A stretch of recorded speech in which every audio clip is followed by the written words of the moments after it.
Hey y'all, so today I'll be getting my wig from My First Wig SLAYS. As you can see, this is going to be a brand new look for me. This unit's name is Brenda. She is a red Malaysian 12-inch lace front wig. On the inside of the wig is 3 combs and an adjustable strap. Hey you guys, it's Chelsea. I am Ashley's sister, aka the Native Flora.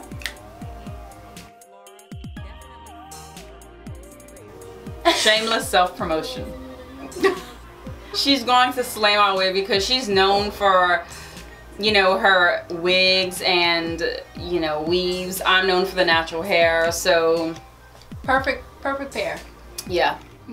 So this is my hair before, and this is my hair after she's halfway done braiding it. Now she's just braiding my hair down as flat as possible to get the wig to lay as flat to my head as possible.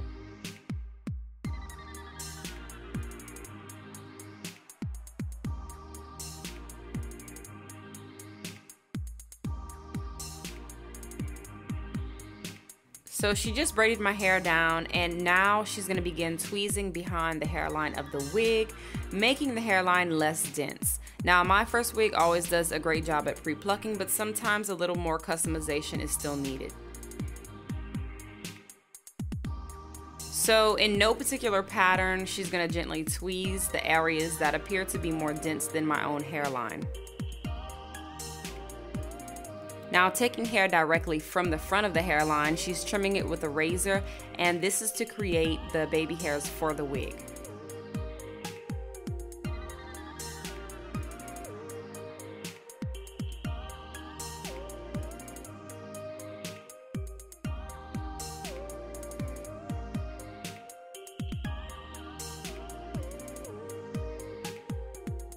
Now taking an elastic band that came with the wig kit, we'll be cutting it in half long ways to make it thinner.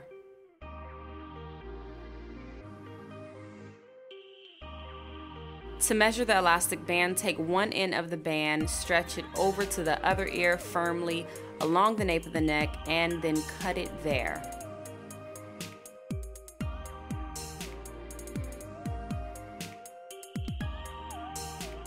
Now she's going to be sewing the elastic band to the ear tabs of the wig, and this is going to go along the nape of the wig.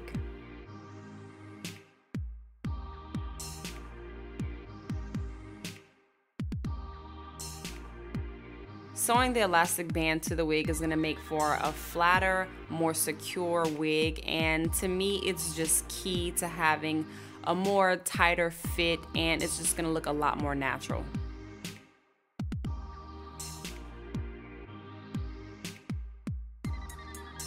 Next, she's going to be taking some powder foundation that's the same color as my scalp, and she's going to be patting that firmly into the lace of the wig.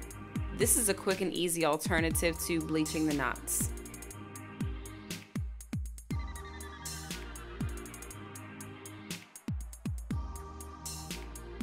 Now she's just applying the wig to my head, and she did not apply a wig cap because she says that you can get a more natural look without one.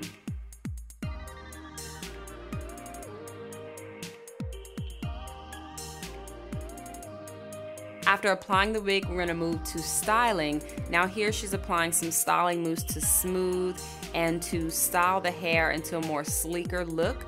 And this can also be a great time to change up your part if you'd like.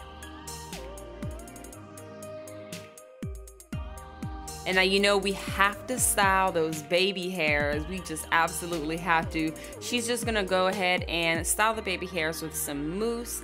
And she's also going to include the baby hairs from the wig and incorporate it into my own as well.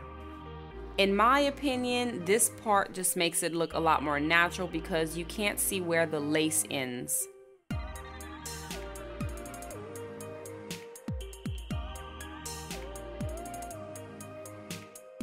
For a more sleek and polished finish, she is going to use a flat iron to bump the ends and smooth out the look.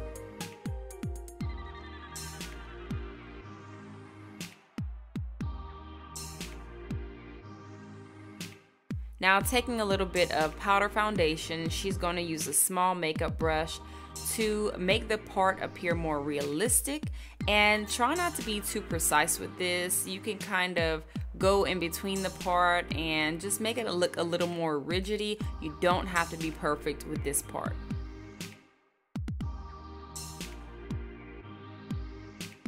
Now using some of the Flyaway Tamer that comes in the wig kit, we're just applying a little bit of that on the flyaways and the stray hairs.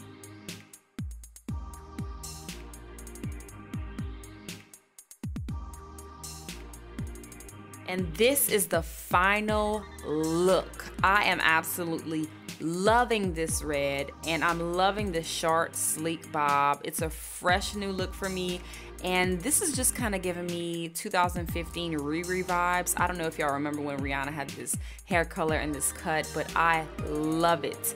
Definitely check out my first wig if you're looking to change up your look this spring, and I will have all the information on this wig in the description box below, so please be sure to check that out.